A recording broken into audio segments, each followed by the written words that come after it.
Alors, l'intervention de Sarah, qui est assistée par Anne, se fait en partie avec un questionnaire WooClap. Donc, vous avez un nouveau QR code que Paul va nous afficher, à la fois pour les présentiels et les distanciels. C'est un autre questionnaire. Voilà, donc il faut jongler avec les téléphones. Je vous laisse vous enregistrer, puis je laisse la parole à mes collègues. Je vais baisser, je ne suis pas très grande. Donc, bonjour à tous. Merci à Frédéric et aux organisateurs de m'avoir sollicité pour cette présentation.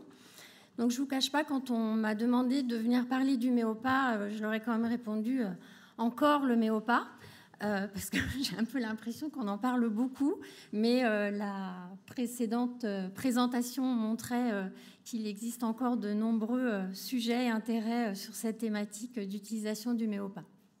Donc, on m'avait demandé aussi de faire un question-réponse. Et je leur ai dit d'accord, mais à ce moment-là, j'inverse, c'est-à-dire que c'est moi qui pose les questions et c'est vous qui allez répondre. Ça va vous permettre de vous ressolliciter là à l'approche de la pause. Donc, du coup, ça va être parfait. Donc, première question.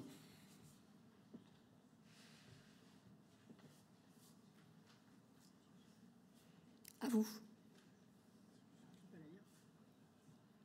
Alors, je peux vous la lire, oui. Quels professionnels de santé peuvent se former à l'utilisation du Méopa? Seulement les médecins, les infirmiers et les manipulateurs radio, ou les rééducateurs, les aides-soignantes, les auxiliaires de puère.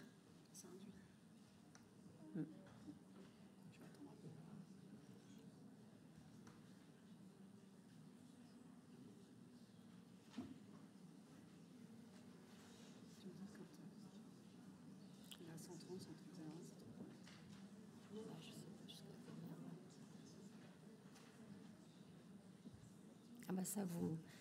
Ça se stabilise. Alors, réponse.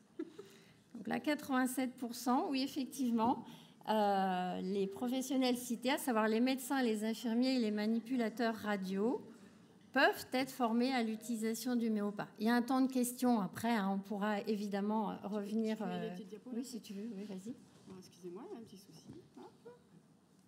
Mais effectivement, si on se fie aux recommandations par rapport à l'utilisation même du Méopa, et bien comme dans la question qui vous a été posée et la réponse que vous avez apportée, où effectivement ça touche principalement les médecins, les infirmiers et les manipulateurs radio. Je parle là des décrets de compétences dans lesquels il est spécificité la faisabilité d'utiliser le Méopa.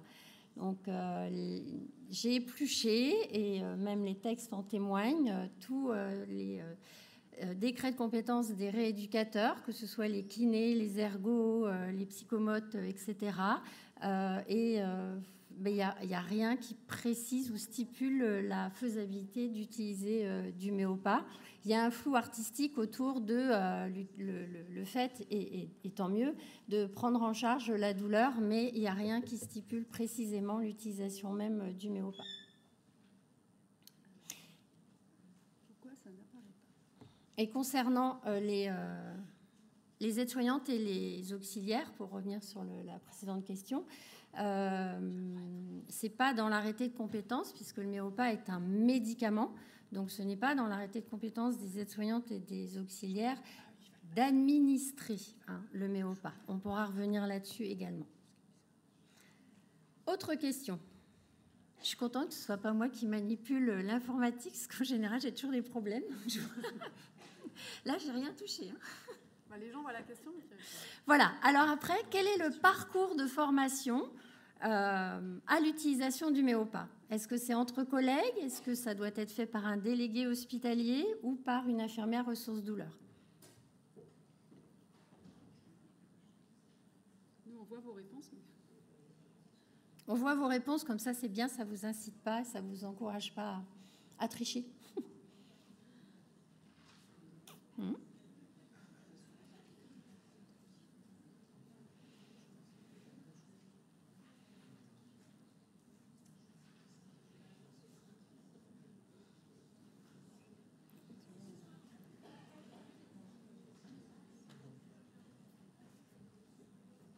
Bon, ce que j'ai sous les yeux,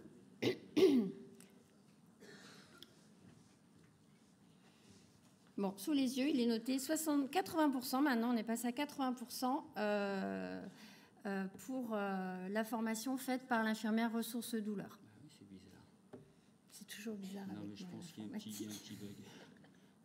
Je vous avais prévenu, hein. Vous preniez des risques. C'est revenu.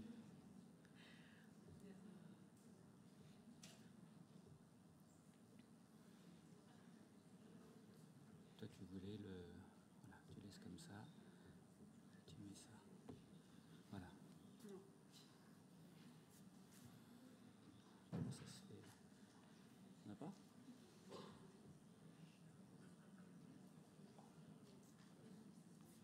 Vous avez le questionnaire sur vos téléphones? Si, la question de... Le parcours de formation? Voilà. Bon, on va laisser comme ça. On va laisser comme ça et on va poursuivre. Et donc, si tu veux tes diapos, bah, On répondra aux viens là. questions tout Voilà. à l'heure. Oui, oui. Bon. Non, mais tu vois, on fait la réponse tout de suite au diaporama. Ouais. Bah non, ça va refaire pareil. Ça va le faire. Ouais.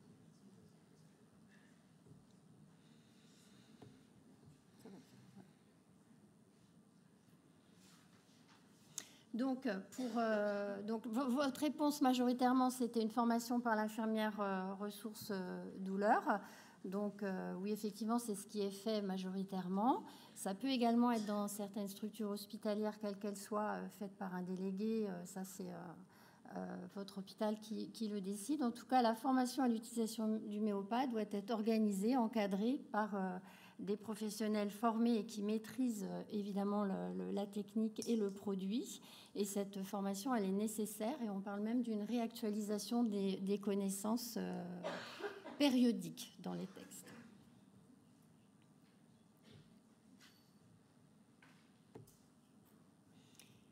Le méopa doit-il être prescrit? Non. Une prescription orale suffit. Une prescription écrite datée signée est nécessaire. Ça va. Vous voulez que je répète, c'est ça? Très bien. Le méopa doit-il être prescrit? Réponse 1, non. Réponse 2, une prescription orale suffit. Réponse 3, une prescription écrite, datée, signée est nécessaire.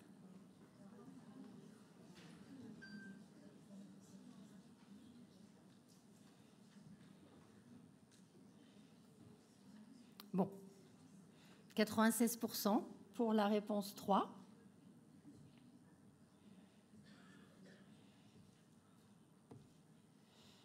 Effectivement, comme tout médicament, je le répète, le méopa est un médicament, donc sa délivrance est soumise au préalable à une prescription digne de ce nom.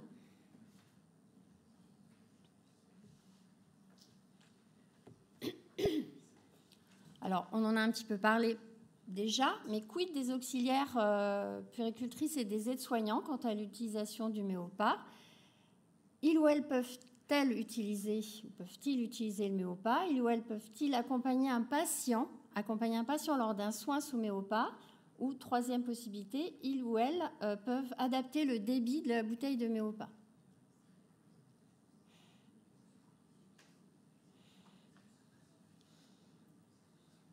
Bon, là, visiblement, vous êtes tous d'accord avec la réponse 2, à savoir que il y a un petit 1% là, oui, qui peuvent accompagner, et heureusement, un patient lors d'un soin sous méopa.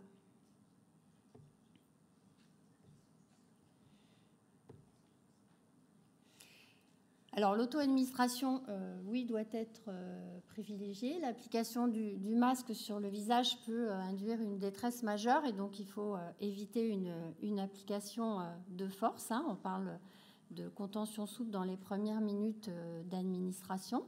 Et un accompagnement est nécessaire, un accompagnement verbal ou par le regard durant l'inhalation, et c'est fortement recommandé. Donc il faut observer le patient en permanence et la préparation du patient, elle est essentielle. De toute façon, il est toujours essentiel qui plus est en pédiatrie, de préparer les patients aux soins qui vont être réalisés, et si vous avez l'usage du Méopa, expliquer comment cela peut se faire. Et donc là, je n'ai pas d'intérêt majeur avec qui que ce soit, hein, je précise, mais les brochures faites par Sparadrap sont très très bien faites, évidemment, pour expliquer tout ça. Bon, c'est pas grave. Quid des parents? Est-ce qu'ils peuvent administrer le Méopa?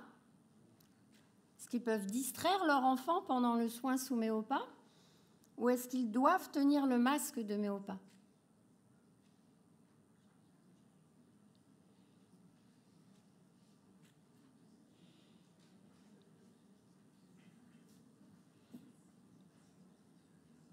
Donc là, je ne sais pas si vous voyez, vous, les réponses, mais vous êtes 96% à répondre la réponse 2, à savoir, ils peuvent distraire, ils doivent distraire même leur enfant pendant le soin sous Méopa.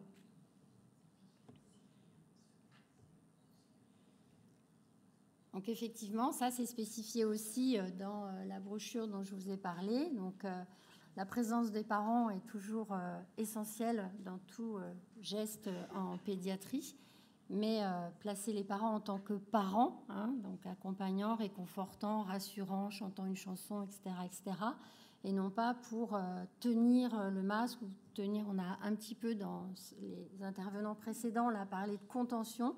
Donc on va éviter dans ces cas-là que les parents soient là pour tenir les jambes ou les bras, mais vraiment plus pour renforcer l'efficacité du Méopa avec l'accompagnement, ça c'est essentiel.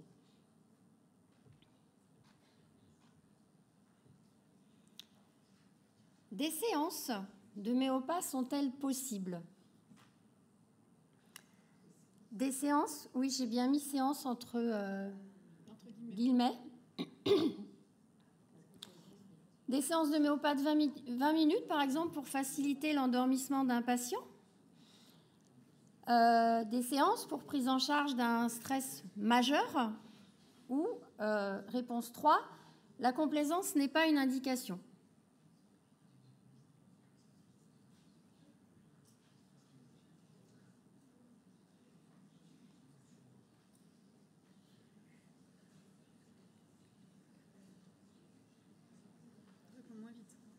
Ça répond moins vite, là, effectivement.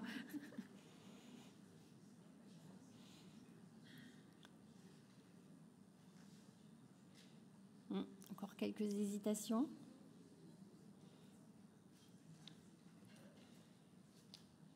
Donc là, sous les yeux, j'ai quand même 62% d'entre vous qui répondent, je dirais, correctement, à savoir que la complaisance n'est pas une indication dans l'utilisation du Méopa.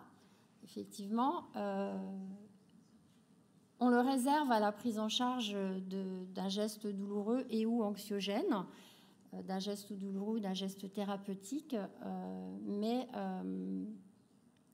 on évite finalement, et qui plus est, en ayant entendu au préalable Florence et Frédéric la parler de la dérive à l'utilisation du proto comme substance récréative. Donc, oui, les prescriptions marquées 20 minutes de Méopa, si je vous le dis, c'est que j'en ai vu. Hein. 20 minutes de Méopa pour détendre un adolescent qui est un peu stressé ou angoissé, ou 15 minutes, puis c'est prescrit pour le coup, hein, 15 minutes de Méopa pour faciliter son endormissement. Bah, voilà, ça ne fait pas partie des indications, en tout cas en lien avec ce produit.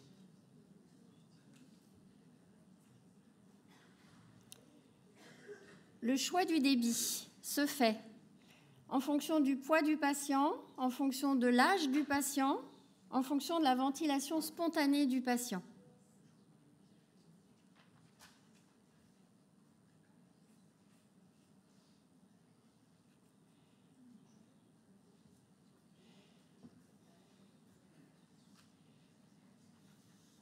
Je précise que ces questions-là, que l'on a réfléchi ensemble, avec Frédéric et ses collègues, finalement, ce sont des questions qui nous avaient été posées pour la plupart. Donc, on a fait le choix de celles qui revenaient finalement le plus souvent et qui témoignaient de questions encore en suspens par rapport à l'utilisation du Méopa. Donc là, par rapport à cette question-là, concernant le débit, eh bien, bon, voilà, 60, on va statuer à 60% d'entre vous ont la bonne réponse, à savoir la réponse 3, en fonction de la ventilation spontanée du patient.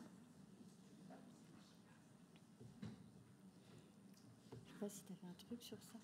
Le débit donc, est déterminé par cette ventilation spontanée. Donc, on peut avoir au préalable un débit à l'initiation finalement du méopa et en début de soins, mais qui n'est pas basé ni sur l'âge ni sur le poids. Et qui plus est, quand on travaille en pédiatrie, on sait qu'on a des poids qui, en fonction des pathologies diverses et variées, sont très variables d'un enfant à un autre. Donc, on ne peut pas avoir ce critère, d'âge en tout cas, mais critère de poids par rapport au kit d'administration, mais pas par rapport au débit qui va être mis pour pouvoir faire le soin. Et donc, pendant toute la durée du soin, on s'adapte à la ventilation spontanée du patient. J'ai perdu la souris. Frédéric, j'ai perdu la souris. Frédéric, j'ai besoin de ton aide. Ouais, un petit souci. Il te faut l'autre question, toi. Non, on a passé la dernière. On va peut-être comment diminuer. Tu finis avec ça et on fera le Voilà. reste après. C'est bon, ça c'est fait, ça? Ouais. Tout à fait. Question 8. Quelle est la principale indication? Vous avez répondu avant que... Ah non, quand même. Donc, 1, prise en charge de la douleur provoquée par les soins. 2, prise en charge d'un soin douloureux et ou anxiogène. Et 3, prise en charge d'un geste diagnostique et ou thérapeutique générateur de douleur et ou d'anxiété.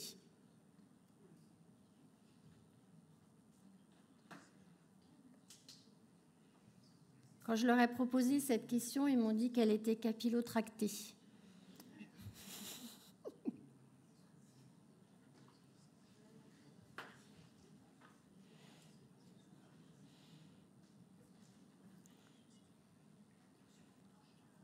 On enchaîne. Là, je l'ai pas corrigé. Alors, en fait, globalement, les 3 réponses sont bonnes. Voilà. Mais j'attendais quand même la 3e, c'est prise en charge d'un geste diagnostique et thérapeutique, parce que c'est ça la principale indication du méopa. Donc, prise en charge d'un geste diagnostique et thérapeutique générateur de douleur et ou d'anxiété. On va faire les 2 dernières questions. Question 9. Utilisation en pédiatrie et en adulte. L'utilisation du méopa est possible à tout âge. En pédiatrie, chez les enfants de moins de 3 mois, seuls les médecins peuvent administrer le méopa. L'utilisation est possible à partir de 1 mois.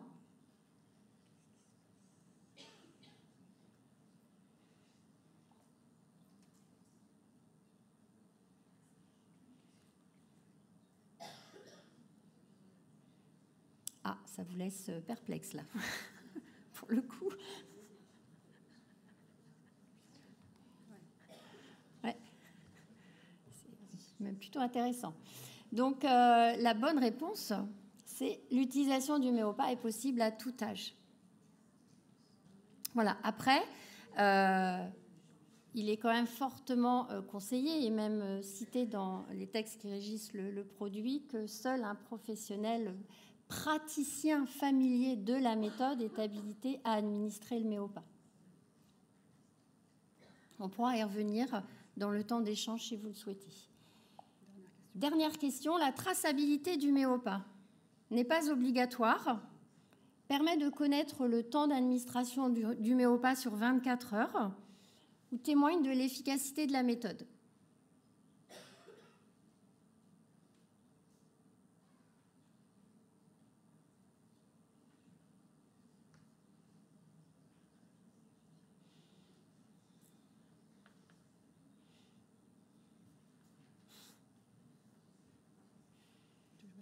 On a une forte dominante là pour la réponse 2, permettre de permet de connaître le temps d'administration du Méopa sur 24 heures.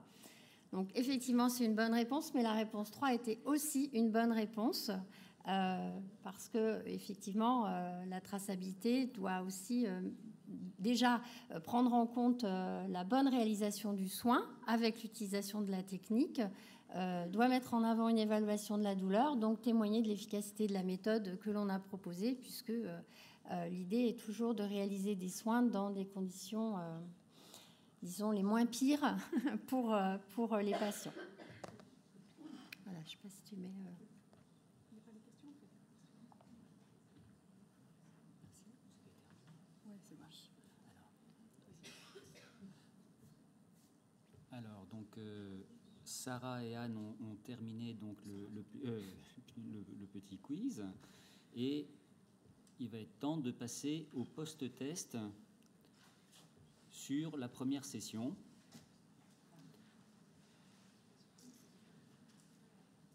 Et donc, je vous remets, il faut changer de questionnaire, c'est le petit inconvénient. Donc, reconnectez-vous sur ce questionnaire-là.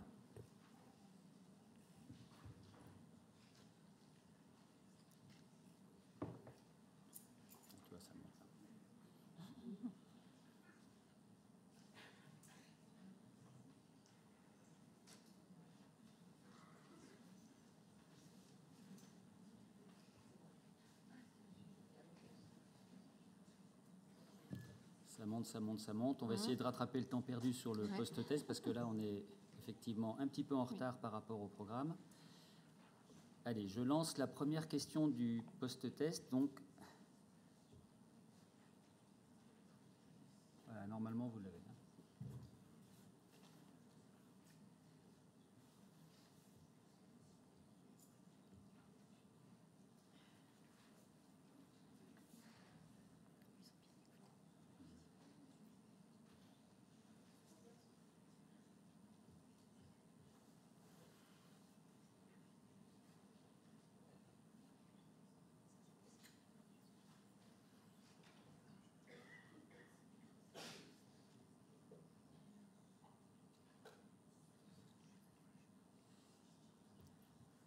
Question suivante.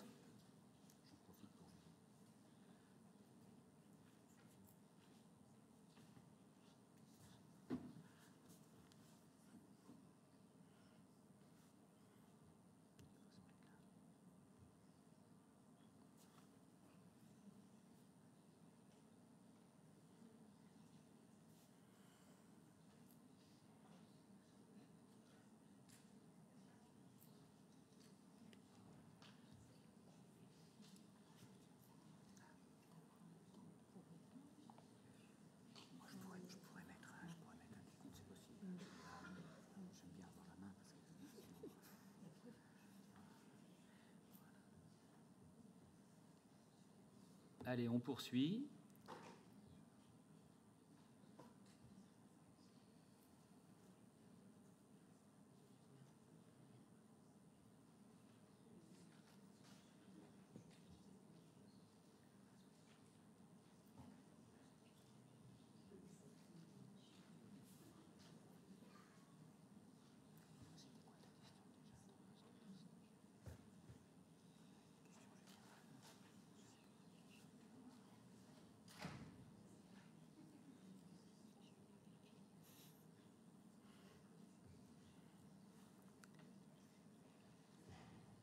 Allez, dernière question.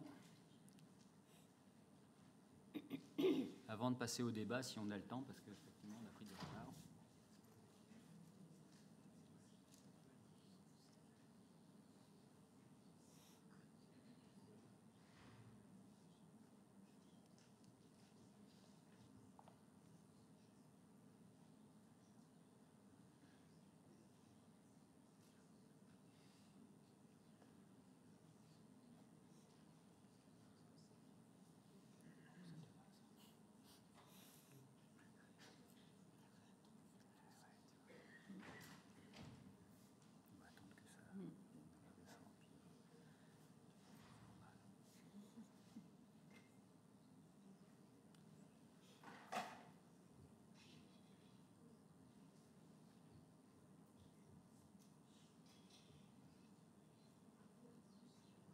Et voilà, c'est fini pour le post-test.